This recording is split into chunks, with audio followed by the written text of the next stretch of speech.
Bonjour, cette vidéo didactique sur le mode irrigationnel Nitrox du Shearwater Petrol couvrira une plongée à l'air comprenant des paliers de sécurité et un avertissement de profondeur maximale d'utilisation. Je tiens à m'excuser auprès de nos clients européens, ou en fait du restant du monde, car je vais utiliser les pieds, même si je suis canadien. J'utilise toujours les pieds en plongée, je ferai la vidéo suivante en mètres. Nous sommes donc à la surface en ce moment, et nous y sommes depuis 32 minutes, soit un intervalle de surface de 32 minutes. Et il me reste encore un peu d'azote résiduel provenant de ma dernière plongée. Et en connaissant ceci, nous débuterons la plongée suivante. J'ai donc augmenté la profondeur, et après un délai de 8 secondes, l'ordinateur va basculer du mode surface au mode plongée. Malgré ce délai, le temps de plongée affiché est correct. La plongée a maintenant commencé. Je n'ai pas encore besoin d'un palier de sécurité car je n'ai pas dépassé les 35 pieds de profondeur, ce qui correspond à 11 mètres dans le système métrique. Une fois cette profondeur atteinte, il me faudra un palier de sécurité qui apparaîtra ici. À cette profondeur, il me reste plus de 90 minutes de temps de non-décompression, le maximum pouvant être indiqué étant de 99 minutes.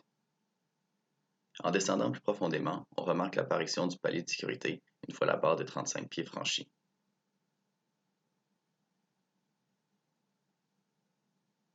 Dans la configuration du palier de sécurité, celui-ci est réglé en mode adaptatif, ce qui signifie que j'obtiendrai un palier de sécurité de 3 minutes jusqu'à ce que ma profondeur atteigne 100 pieds, où le palier de sécurité passera à 5 minutes. À tout moment lors de la plongée, si le temps de non-décompression devient inférieur à 5 minutes, la durée du palier de sécurité sera également majorée à 5 minutes. En résumé, l'écran principal permet de surveiller le temps de plongée, la profondeur, la présence et le type de palier de sécurité, le temps de non-décompression, le gaz utilisé qui est l'air, la température de l'eau et l'heure. Je peux appuyer sur le bouton de droite pour faire défiler plus d'informations, telles que la profondeur maximale d'utilisation de mon gaz, 630 pieds. Ne vous inquiétez pas si vous désirez définir une profondeur plus grande pour l'air, je vais vous montrer comment modifier cela. La profondeur maximale atteinte lors de la plongée, soit de 41 pieds. Ma pression partielle d'oxygène de la profondeur actuelle. Vous pouvez obtenir beaucoup d'informations sur ces écrans. Je vais augmenter la profondeur pour vous montrer les avertissements de profondeur maximale d'utilisation.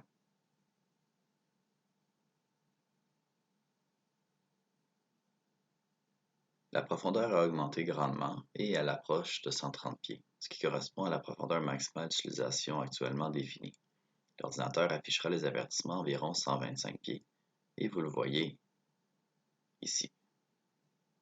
Il me dit que la profondeur maximale d'utilisation de l'air est actuellement fixée à 130 pieds. Si je dépasse cette profondeur, comme je le ferai ici, je reçois un avertissement indiquant que la profondeur maximale d'utilisation a été dépassée et que je devrais remonter à 130 pieds. Ceci peut être vu comme une indication en quelque sorte que mon gaz n'est pas adapté à ma profondeur. Je vais donc monter un peu et cet avertissement va disparaître. Voici l'indication du taux de montée.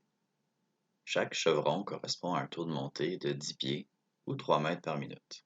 Idéalement, vous voulez viser à maintenir un taux à environ 2 à 3 chevrons lors de votre montée, soit environ 30 pieds ou 10 mètres par minute, ce qui correspond à un taux de montée sûr. Par souci de brièveté, je vais donc monter plus vite que cela lors de cette démonstration, mais vous ne le ferez évidemment pas pendant une vraie plongée.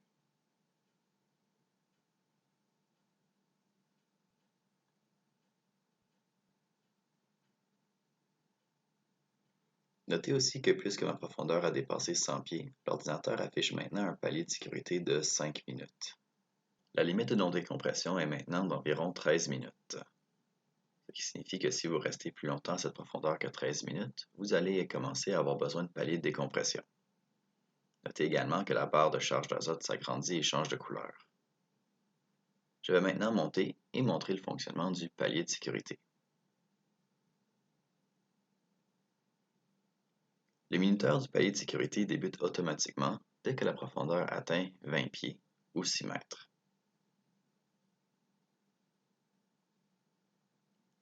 Nous y voici. Remarquez que puisque cette profondeur a été atteinte, la couleur de la police du compteur a changé au vert et le compte à rebours a commencé automatiquement. Le décompte du palier de sécurité continuera tant que je demeure dans une plage de profondeur de 7 à 23 pieds, c'est-à-dire de 2,4 à 7 mètres.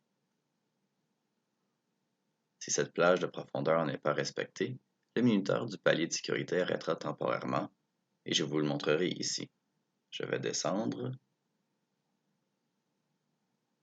et sortir de la plage de fonctionnement du palier de sécurité et l'ordinateur affiche un avertissement me demandant de remonter et suspend le compte à rebours. Si je devais aller encore plus profond que 35 pieds, la même limite qui arme le palier de sécurité, celui-ci sera complètement réinitialisé. Lorsque je remonte dans la plage de fonctionnement du palier de sécurité, le compte à rebours recommence automatiquement. La même chose vaut si la profondeur diminue à moins de 7 pieds. Celui-ci est arrêté temporairement et un avertissement m'indique de redescendre. Je vais donc retourner à la profondeur du palier de sécurité et permettre à celui-ci de décompter jusqu'à 0.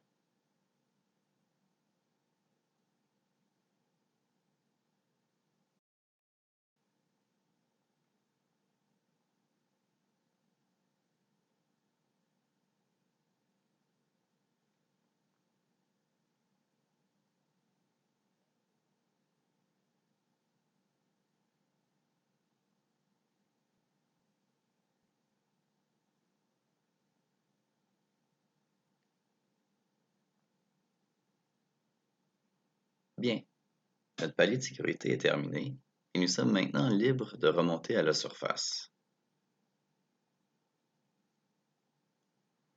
Donc, une fois de retour à la surface, l'ordinateur restera en mode plongée pendant 1 minute, valeur qui peut être réglée dans une plage de 20 secondes à 10 minutes. Ceci permet de relier plusieurs plongées séparées par de courts intervalles de surface en une même plongée.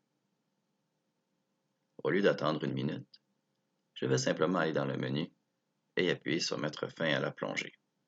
Vous ne pouvez faire ceci que lorsque vous êtes à la surface une fois la plongée terminée. Je suis de retour en mode surface et nous pouvons maintenant voir ma charge d'azote résiduelle. Voilà donc une plongée à l'air complète. Je vais vous montrer très rapidement le carnet de plongée. En le consultant, on peut visualiser cette plongée d'une profondeur maximale de 134 pieds, ne faisant que 10 minutes de long, effectuée le 22 mars. La prochaine vidéo d'instruction abordera la plongée au nitrox. Merci.